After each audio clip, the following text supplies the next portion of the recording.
welcome to UJtv. You know that this is the place to be. This is where we're going to keep you plugged into everything that's happening on our UJ campus today. My name is Puno Selesho and I will be your presenter on UJtv for this day. As you know, tomorrow is Mandela Day, a great opportunity for people to give back to their communities, do some good, and just spread some smiles and spread some love in our communities. As UJ students, they have jumped onto this opportunity by helping out at the Helen Joeseph Hospital. We will be crossing over live to Brandon to see what's been going on at the Helen Joeseph Hospital. Hey guys, we're here at Helen Joeseph Hospital, where as you can see, the whole bunch of UJ students behind me. UJ is carrying out a community engagement exercise for none other than Nelson Mandela Day, where everyone will be giving their 67 minutes. We are here to check out what the students are doing, so be sure to check back in a few minutes. We'll be interviewing UJ's community engagement manager to see what exactly UJ did here. We'll see you guys in a bit. And we're back here. It's so great to see that people are doing great things at the Helen Joeseph Hospital. UJ students are really getting involved and representing their campus well. Now we are crossing over to different students who are doing something different and something else that's fantastic. And we have two choristers from UJ, from the UJ choir. Both of them are UJ choristers and they also help out behind the scenes. We've got Timo and we've got Buntle joining us today. They are going to tell us about a great Euro trip that they took with the UJ choir. Welcome, girls. Thank you so much for coming and being on our show today. Thanks for having us. Very nice to have you. I'd like to find out from you, Timo, specifically, when you went to Europe, wasn't our African vibe and our colorful culture a bit of an interesting thing that the Europeans had to handle?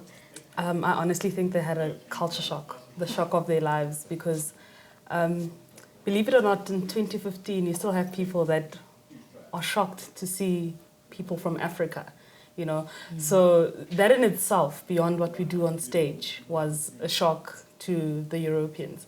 But with time, I think they loved us more than anything, and they wanted to share in our culture and learn some of our songs.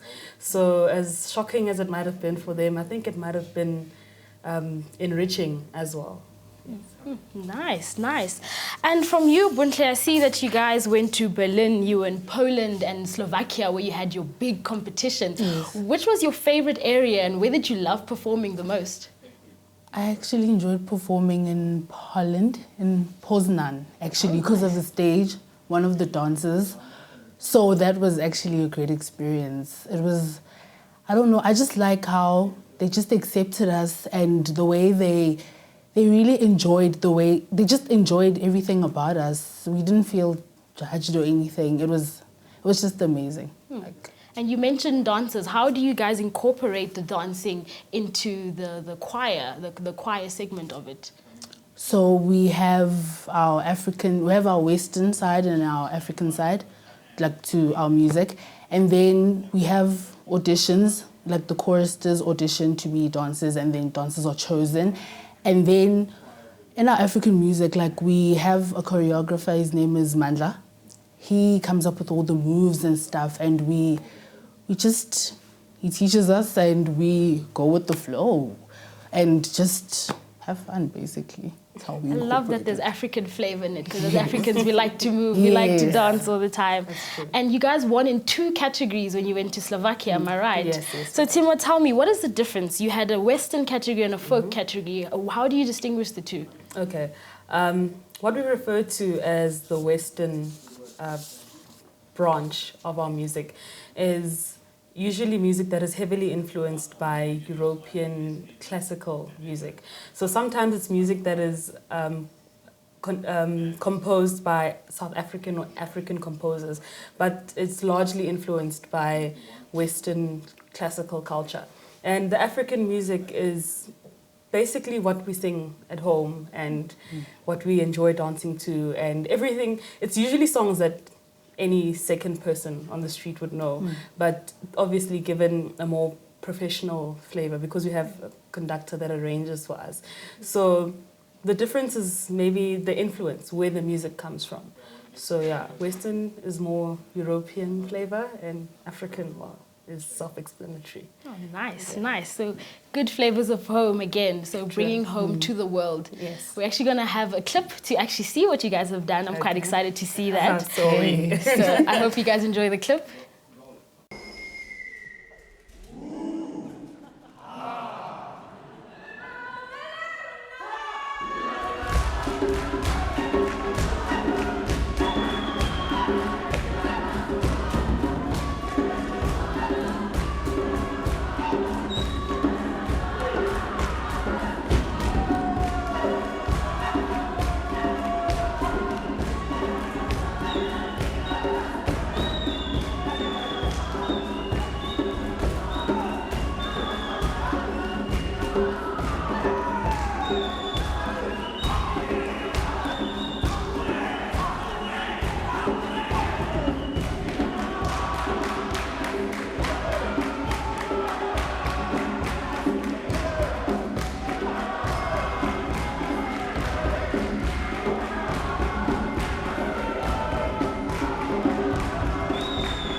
Buntle, I saw you right there in the front doing your thing, hair out. Oh, that was great. That was so great.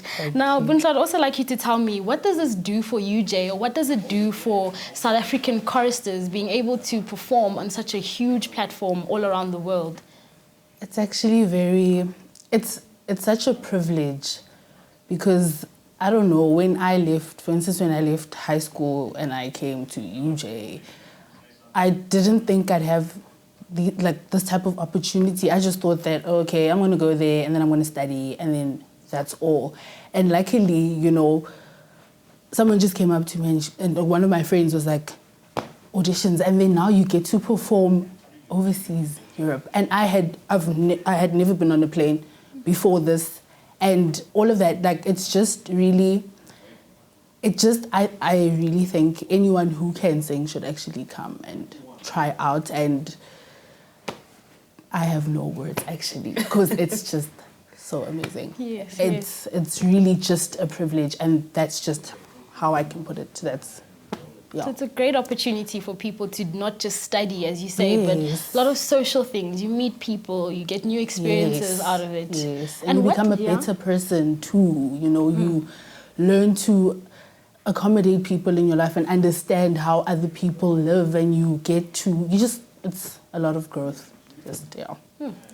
And what did you guys do for fun? I hear that you guys went to Vienna as well, just to have a little bit of a holiday. So what did you guys get up to there? Well, I know that where we were staying in Vienna wasn't a very busy place. So when we wanted to do something outside of staying in our rooms, we'd take the subway. And I know some choristers went to a theme park, got on roller coasters and all that. That's not really my cup of tea, but it was fun, I guess. And we went sightseeing. There's a lot of... The architecture in Europe is very different to what you get to see at home. You know, so what they would take for granted as a normal church building, or even not a church building, just a building, is something that's different. It's something that you wouldn't see in central Joburg or, you know, any other place in South Africa. So it's one of those, I think sightseeing was what most of us did for fun for the largest part of the time. Experiencing Europe so in a different way, outside of the stage. Yeah, I think that's what we generally did. Right? Yeah, and we are explorers. We're friends. Yeah. We are explorers. So we found a lot of great places, karaoke spots, had so much fun. Because like the sun goes down at like 10. So why not have fun? Why not explore? You know, had all sorts of like different things to eat. Yeah. and stuff. Schnitzel, Lots of schnitzel. potatoes, Okay, lots boiled of potatoes, potato. cabbage. Thank you very much. Beetroot. We're done with that. We are done with Yeah. that. So good, bad, great, awesome, Yeah. fantastic, Yeah. strange things in between. I'm really jealous. Sounds like you guys had a You should be fantastic jealous. time. Yeah. And what would you tell other future choristers, people who are, walking around on campus with a great voice, but who are not too sure how to come about this whole choir situation, choir thing? Okay. I'd say stop wasting time, because once you leave UJ, it's very rare that you still find that you have the time to engage in anything outside of trying to survive every day. It's very few of us who get to do what we love and make a lot of money at it. And, as much as we want to think that money is not everything, it's what we need to survive. So time is money. And right now you still have time to sing and use your voice and explore and grow it.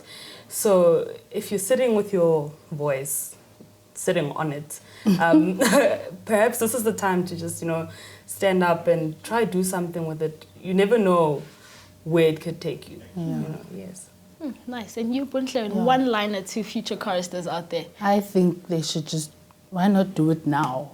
Because just like Timu said, you might not have that one day, and doing it now while you're still young and fresh and pretty and stuff is, it's just the experience as well.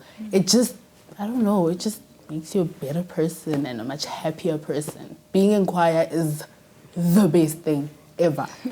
It really is. You meet lots of great friends and friends that I know, I made friends that I know I'm going to keep forever. Oh, wow.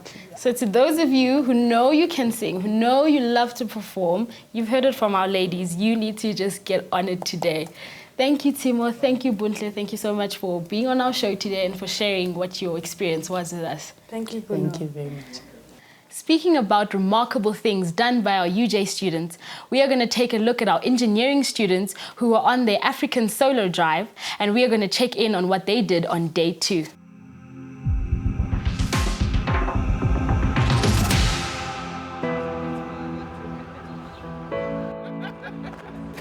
So this morning we started with breakfast at 6 o'clock. We got the car ready. We rolled out with the car in the truck to the nearest petrol station.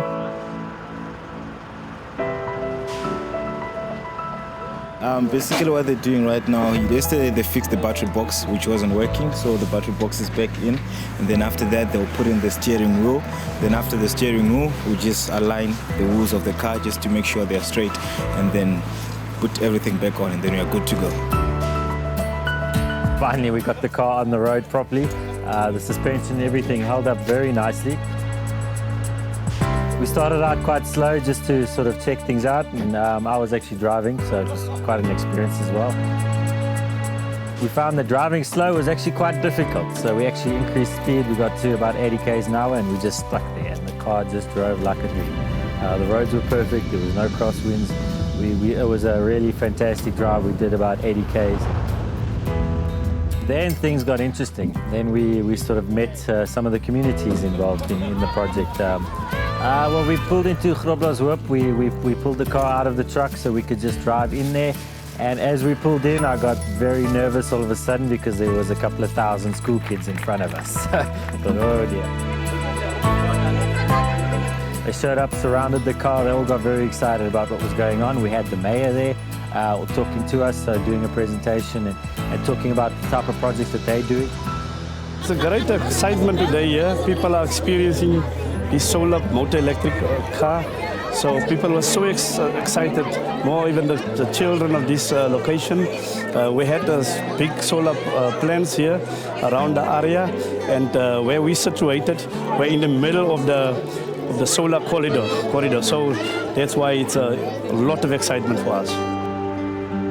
In some of their communities, they've installed solar panels on the majority of the roofs in their sort of informal settlements. They've got solar-powered fridges, solar-powered TVs, all sorts of very unique products that they sort of distributing into the communities, which is something that's about time. I mean, this is one of the hottest areas in the world, not even in the country. They've got the most sun, so they should be utilizing, and they are. They're doing a fantastic job. So we want to come back, bring our engineers from UJ and support it even further.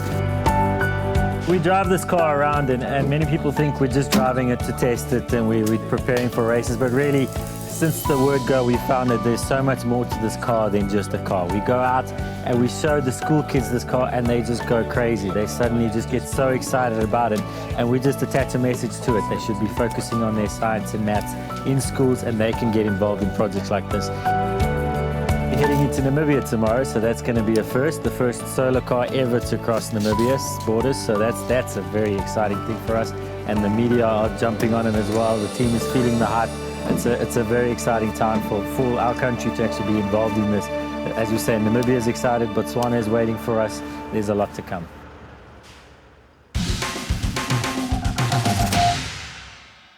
And now moving on to some news. A walkabout of the exhibition entitled 20 Art in the Time of Democracy, featuring works of 115 artists, is being hosted today from 10 a.m. at the UJ Art Gallery to celebrate Mandela Day. This exhibition, curated by Gordon Frode, senior lecturer at FADA UJ, incorporates a broad range of work by established and emerging South African artists, addressing their experiences of the first 20 years of democracy in this country. So do come by and check out this exciting exhibition. STH is having an open day to educate and inform learners about tourism and hospitality, the undergraduate and postgraduate program in the Faculty of Management, the importance of sector, and much, much more. To be part of the STH experience, remember to register by calling 011-559-1141. The closing date for nominating names for UJ's residences changed to the 24th of July 2015. Nomination forms are available on the UJ homepage. Hard copy nomination forms must be submitted in the sealed nomination boxes found at all residences' entrances and reception, student centres, libraries, the day houses, and the student accommodation admin office on all 4 campuses. Getting on with sports, the UJ ladies hockey team won the 2015 varsity hockey title in Bloemfontein on Monday the 18th after beating UFS Koffsies 3-0. The victory comes a year after UJ men's hockey team rattled Matties to be crowned the champions in 2014. The UJ ladies handed Koffsies their first and only defeat in the tournament. The ladies could not find the back of the net the first half of the game, but the 3 winning avalanche-like goals came rushing in the second half. The UJ ladies hockey team took 38,000 Rand home in prize money as part of their 2015 varsity hockey championship. Well done, ladies. We will now be crossing over to Brandon as we go and take a look at what's actually happening again at the Helen Joeseph Hospital. Still at Helen Joeseph Hospital, I have UJ Community Engagement Manager Ernestine May Adams with me to see what exactly UJ was doing here today. Ernestine, thank you so much for joining us. Tell us a little bit more about UJ's initiative here today. Brandon, the UJ students from all 4 campuses have been busy today with our pre-Mandela Day activities, which we're continuing tomorrow on the actual Mandela Day. And they have delivered on the pillars from the Nelson Mandela Foundation, all 5 of those pillars. So the students have been doing from menial tasks right up to the very serious stuff that would be, let's say, surveys and all of that. But we had a very, very fruitful day, and our students are looking forward to the challenge that they discussed themselves, that they would like to, over the 2 days, do 6 hours and 70 minutes, and not just the 67 minutes. Okay, so was it only at the Helen Joeseph Hospital where the students were today, or were there other locations? No, it wasn't just at Helen Joeseph. At Helen Joeseph, we had the Auckland Park campus, the Bunting Road campus at Rahima Musa. We had our Soweto campus going to Chris Hani Baragwanath, and the students from the Doornfontein campus went to Charlotte Mateke Hospital. Okay, so now today's event is specifically for Nelson Mandela Day, which actually in actual fact tomorrow. Is there more events that kind of go after this one to make it a more sustainable initiative? Yes, most definitely. Our volunteer champions work every day or every week, 4 days a week, at various NGOs, at various schools, at various community programs. They clean up on Thursdays. That would be the surrounding parks and the surrounding areas in our next to or close to our universities. But they do weekly volunteer programs every week, despite from during exam, and then obviously recess. But yes, there's activities running right through the year, and then on Mandela Day, we just bring in more manpower to sort of iron out those little events that took such a lot of time. That really is great to see that so many students are getting involved. As a student, where can I find out information about these initiatives? Yes, our Facebook page, UJ Community Engagement Facebook page, and the Twitter page is also active. So students can then communicate with us through those. And we would love for them to send us photos of areas that is really very dirty, very filthy, and as long as they send us that a little photo with the address, we would then be able to send our volunteers to go do cleanups every Thursday going forward. Great, thank you so much for joining us. Wonderful. Thank you, Brenda. So guys, if you guys want to give your 67 minutes, or in fact 6 hours and 70 minutes, check out UJ's Community Engagement Facebook page and of course their Twitter. Back to you guys in the studio, Puno. Thank you. And that's all that we have for you today. I hope you enjoyed all our content and all the exciting news that we had for you. Please do find us on Twitter at UJ Television and also on Facebook at UJtv as well. And before we leave you, we are going to give you a short clip of the auditions that we had for UJ Can You Sing, UJ Can You Dance. As you know, we've got to the show coming up in October, so do look out for that and enjoy the short clip from our auditions that we have. And that's me, Puno Selesho, signing off. Cheers. Hey sunshine, how you doing? I'm doing fine. I'm thinking about you. Hey sunshine, how you doing? I'm doing fine. Thinking about you. Nana sulama sengifuna nawe. Aso sengistole sengapista solubambolam. I'm not gonna listen to these stories.